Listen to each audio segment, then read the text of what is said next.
bien, notre plus grand bonheur aujourd'hui, c'est de voir partir les visiteurs heureux, comblés, ébahis. Cette année, nous avons pu réunir 128 artisans dans la diversité. Donc, les visiteurs ont beaucoup apprécié puisqu'ils ont trouvé une vingtaine de stands supplémentaires. L'affluence était assez importante puisque je pense que nous avons connu à peu près 200 à 250 visiteurs de plus, c'est-à-dire autour de 9300 visiteurs.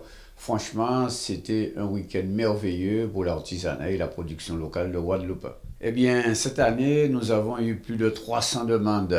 Malheureusement, on ne peut pas encore mettre tout le monde dans le hall. On a pu grignoter un peu sur le terrain de Anne. On a pu mettre une trentaine de stands, donc les stands supplémentaires. Eh bien, peut-être qu'un jour, il faudra aussi aller sur le stade. Alors, c'est vrai qu'on a une bonne équipe. On est déjà 11 au conseil d'administration. Nous avons des partenaires, par exemple la commune de Bouillante qui nous aide depuis 2006. Nous avons aussi les établissements Pomez qui nous permet de mettre en jeu cette maison qui aurait voulu, que tout le monde aurait souhaité gagner. Bon, malheureusement, il n'y en a qu'une, et je dis heureusement. Donc, le gagnant cette année a été à Bouillante. Nous avons OTA SARL, par exemple, qui nous aide aussi, ils sont à vieux habitants. Nous avons la Soguadim qui nous aide. Je profite pour remercier tous ces partenaires-là. Et nous avons aussi plusieurs adhérents Guadeloupe Prestige qui sont aussi partenaires. Ben, cette maison, c'est devenu l'identité du salon. Elle est conçue par nos artisans, elle est conçue par nos adhérents. Je dirais qu'on met tout notre amour là-dedans, on met tout notre savoir, on met toute notre expérience. Et c'est toujours un plaisir de savoir que quelqu'un qui aime l'artisanat gagnera cette maison-là. Eh ben, cette autre dimension, on le doit surtout aux exposants qui font toujours des gros efforts dans la décoration, des gros efforts dans l'aménagement, mais des gros efforts aussi dans l'innovation.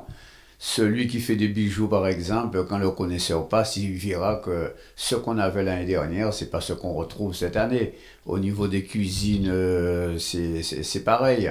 Même quand vous prenez les huiles essentielles, on a de plus en plus d'huiles essentielles made in Guadeloupe. Donc les efforts sont faits de partout. Même la maison, nous l'améliorons chaque année. Au niveau des repas, c'est vrai que des fois on arrive à 14h30, il n'y en a plus, mais c'est par rapport au succès de cette manifestation. Et puis quand nous mettons gastronomie dans notre promotion, c'est pour que la cuisine soit à la hauteur, que la cuisine soit au top et que ce soit des plats locaux, bien sûr.